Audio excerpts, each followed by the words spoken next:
This is a piece of wood that sailed the North Sea 1,000 years ago.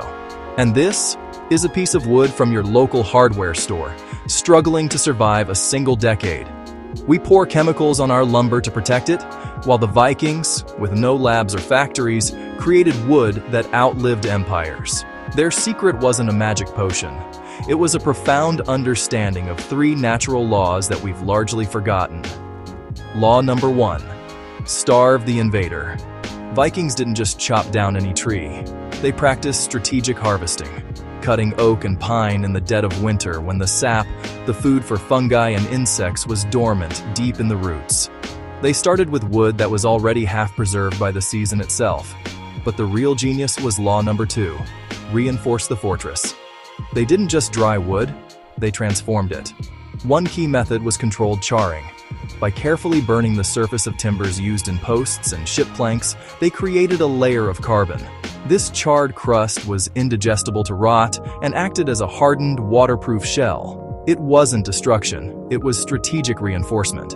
Their masterstroke, however, was law number 3. Become stone. For critical pieces, they used malming, burying wood in boggy, anaerobic peat. In the bog, acidic water and lack of oxygen slowly dissolved the perishable cellulose, leaving behind a skeleton of super-hard lignin. After years, they'd retrieve a piece of wood that had the density and weather resistance of stone. They didn't fight nature's chemistry. They guided it to a better conclusion. Contrast this with our modern brute force approach. We bombard wood with copper, arsenic, and complex polymers. We force toxins into its cells to poison any would-be invaders. It's effective, but it's a constant, toxic war. And when that chemical shield eventually washes away or breaks down, the wood is left defenseless, often rotting faster than if it had never been treated. We can choose density over convenience, selecting naturally rot-resistant species like cedar or black locust for key projects. We can prioritize geometry over chemicals, designing structures so water sheds away instantly, denying rot the moisture it needs to start.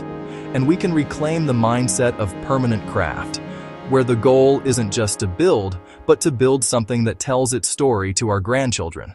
The Vikings didn't have better chemistry. They had better judgment.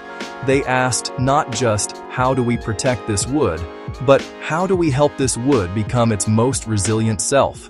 That's the question worth rediscovering.